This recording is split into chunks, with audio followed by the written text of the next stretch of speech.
সকালবেলার খাওয়া-দাওয়া এবং সকালের সমস্ত কাজ সেরে তারপরে ২ টা হাঁস পরিষ্কার করে এখন হাঁস রান্নার জন্য রেডি করতেছি সবকিছু। তো অনেকটা পেঁয়াজ, কাঁচামরিচ, শুকনা মরিচ, গরম মসলা দিয়ে দিলাম, আস্ত জিরা, তারপরে পরিমাপ মতো ঝাল, লবণ, হলুদ, বাটা মসলা। তো আজকে কিন্তু লবণটা একটু মিসিং করে গিয়েছি, মানে আমি লবণটা দিতে ভুলে গিয়েছিলাম। পরে কিন্তু অবশ্য দিয়ে দিয়েছি অফ ক্যামেরায়।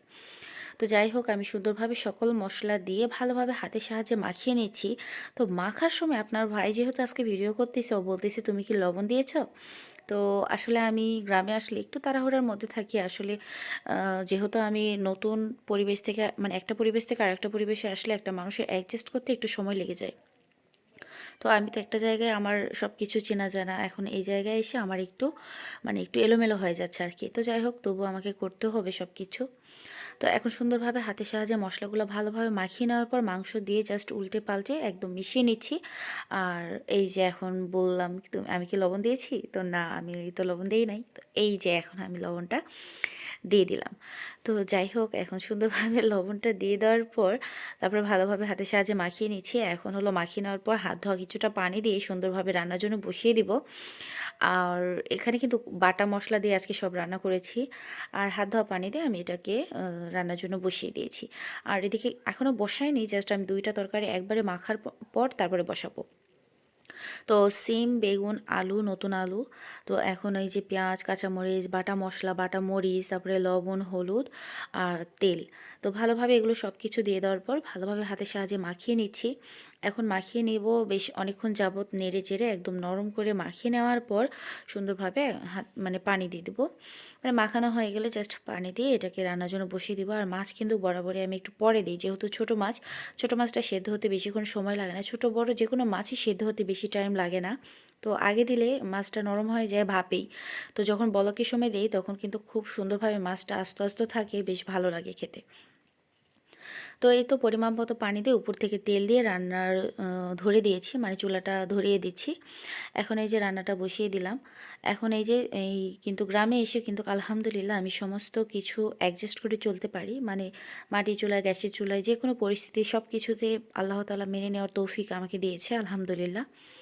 তো এই যে গ্রামে এসেও কিন্তু মাটির চুলাতে আমি আল্লাহর রহমতে দিব্যিসে রান্না করতেছি।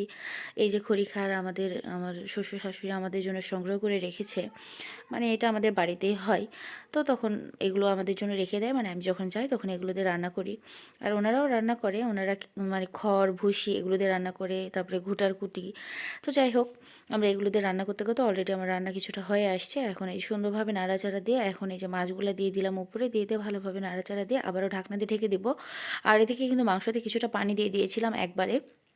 তো এখন এই মাংসটা সুন্দরভাবে একবারে কষিয়ে নিব একদম শুকনা শুকনা করে। তো তারপরে আবার ঢাকনা দিয়ে ঢেকে সুন্দরভাবে রান্না করে নিচ্ছি। আর এদিকে কিন্তু মাছ ভাজিটাও হবে। আজকে কিন্তু ৩ টা তরকারি রান্না করব। আর আজকে কিন্তু অনেক পরিমাণে লেট হয়ে গিয়েছে আমাদের। তো এই যে রাঁধুনি পাতা, এটা কিন্তু রাঁধুনি পাতা, ধনিয়া পাতা না। চচ্চড়ির মধ্যে দিয়ে ভালোভাবে নাড়াচাড়া দিয়ে আর কিছুক্ষণ রান্না করলে জাস্ট হয়ে যাবে। আর এদিকে কিন্তু এখন ছোট মাছের ভাজিটা এখন মাখিয়ে নিব, কারণ আমার ওই তরকারিটা আধা হওয়া হয়ে গিয়েছে, মানে বেশিরভাগ হয়ে গিয়েছে। তো এখানে পেঁয়াজ, কাঁচামরিচ, তারপরে ধনিয়া পাতা, তারপরে বাটা মশলা, তারপরে বাটা হলো মরিচ, তো সব কিছু দিয়ে হলুদ লবণ দিয়ে তেল দিয়ে ভালোভাবে মাখিয়ে নিব। তারপরে এই যে এই মাছটা হাতে জাস্ট এপিট ওপিট করে নাড়াচাড়া দিয়ে রান্নার জন্য রেডি করব। তো আজকে হাঁসে কিন্তু আমি 11:30টার দিকে হাঁস জবাই করে ২ টা হাঁস পরিষ্কার করে তারপরে রান্না করতেছি। প্রায় আমার ১টা বাজে রান্নাটা আমার চুলায় উঠেছে। তো যাই হোক সবসময় তো এক না, পরিবেশ পরিস্থিতি মেনে সব কিছু করতে হয়। তো যাই হোক গ্রামে আসলে তো সকালের সঙ্গে কথাবার্তা, সকালের সঙ্গে সব কিছু করতে দেখা যায় একটু দেরি হয়ে যায়। তো এখন এই যে সুন্দরভাবে মাছ মাখানো হয়ে গিয়েছে।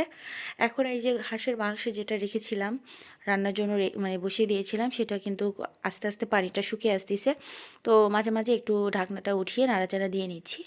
আর ওইদিকে কিন্তু চচ্চড়িটা আমার মোটামুটি হয়ে গেছে। এখন এই যে এটা নামিয়ে নিয়ে তারপরে আমি হলো আবার রান্নাটা বসিয়ে দিব। এখন এই যে আস্তে আস্তে হাঁসের মাংসটা বেশ অনেকক্ষণ যাবত নাড়াচাড়া দিয়ে মানে কষিয়ে নিচ্ছি ভালোভাবে। আর এদিকে গরুর জন্য পানি উঠিয়ে দিয়েছি, কারণ আমাদের গরুকে গরম পানি খাওয়াতে হয়, যেহেতু গরুর বাচ্চা হবে কিছুদিনের মধ্যে, এই জন্য আর কি। আর মাংসটা একদম মানে সুন্দরভাবে কষে গিয়েছে। আমি এর মধ্যে অফ ক্যামেরায় বেশ অনেকটা পানি দিয়ে ভালোভাবে মানে সেদ্ধ করে নিচ্ছি। আর এদিকে কিন্তু মাছের ভাজিটা উঠিয়ে দিয়েছিলাম। মাছের ভাজিটাও এখন সুন্দরভাবে আমার হচ্ছে রান্না হয়ে যাচ্ছে। মাছের ভাজিটা জাস্ট পানি দিয়েছি যা, একদম লাগা লাগা করে নামিয়ে নিব। আর এই যে হাঁসের মাংসটা মোটামুটি আমার হওয়ার দিকে।